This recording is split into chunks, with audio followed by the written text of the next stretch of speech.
court. Now, this will be effective when, John?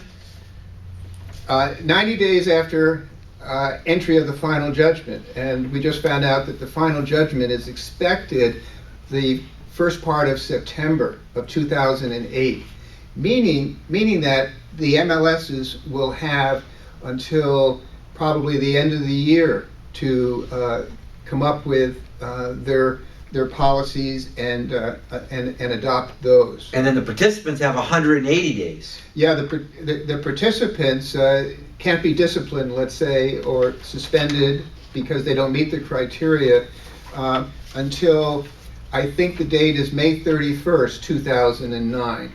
And I understand one of the reasons why that they've given them this extra period of time is for those brokers that don't meet the current criteria for an MLS participant, that this gives them an opportunity to evaluate their business model and decide whether or not they actually want to be an MLS participant and conduct brokerage services.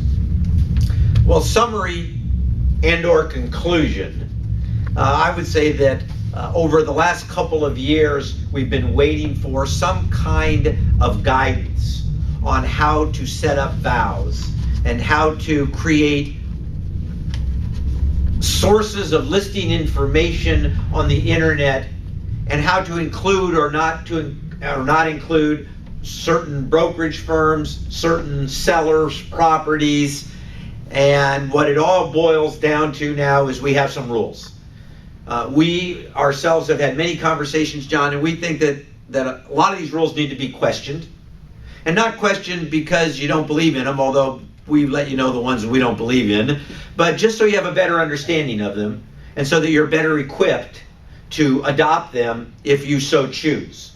Having said that, we really believe that the whole idea of vows pretty much under the current thought of the use of vows is an obsolete concept. And that why would a consumer who doesn't know the difference in a vow and an IDX and a Trulia and a Zillow and a Google and a Realtor.com take the trouble to create a verifiable email address and give a realtor that information to get into a vow that they don't know anything about, particularly when they believe all the information is readily available in other places. And so before you spend the money on a vow, I think you really do need to rethink your business models. And that vows today, at least for this purpose that we've been discussing, and that is purely for the access of MLS information, for many brokers might just be a waste of money. And you can get so much more out of your budget by doing other things. That syndication of content itself might be more valuable to you and less expensive than the creation of a vow. Nonetheless, the Department of Justice, after having sued and spent taxpayers' dollars, had to come up with something they deem a win. From our perspective, we think NAR did a pretty good job on the key points for the real estate industry. And we think that the Department of Justice tried to make something out of nothing. And that's readily apparent when you look at the industry today and you read the outcome of all of that effort and all of that work. Yeah, I tend to agree that the vow is, people are not going to go rushing out to set up a vow as a result of this. But I think it was a major step for NAR to have everyone understand what an MLS is really all about as a business tool. It's not an advertising vehicle like a lot of people had been led to believe. And some people went out and got broker licenses, joined the MLS just so they could access that data and then use it for really non-brokerage purposes. And I think that this judgment helps to strengthen the MLS. And I think that NAR, and especially their legal staff at Lloyd Janik, did a really good job. There was 3 long years, and even 2 years before that, working on this.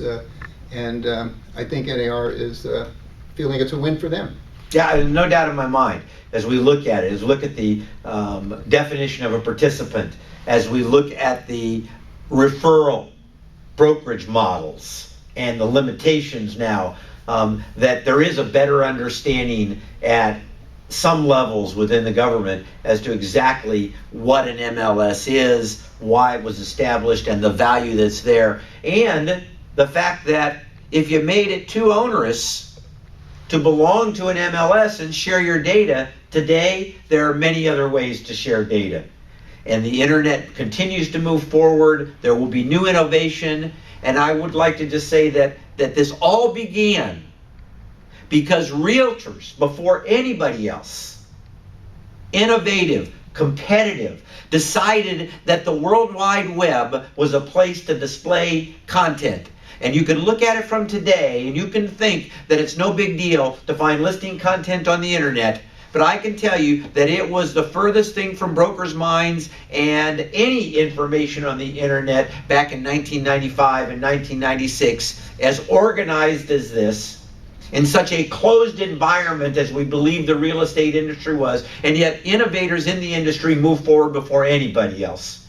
And so innovation in the real estate industry is alive, it's well, and it will continue to lead the way.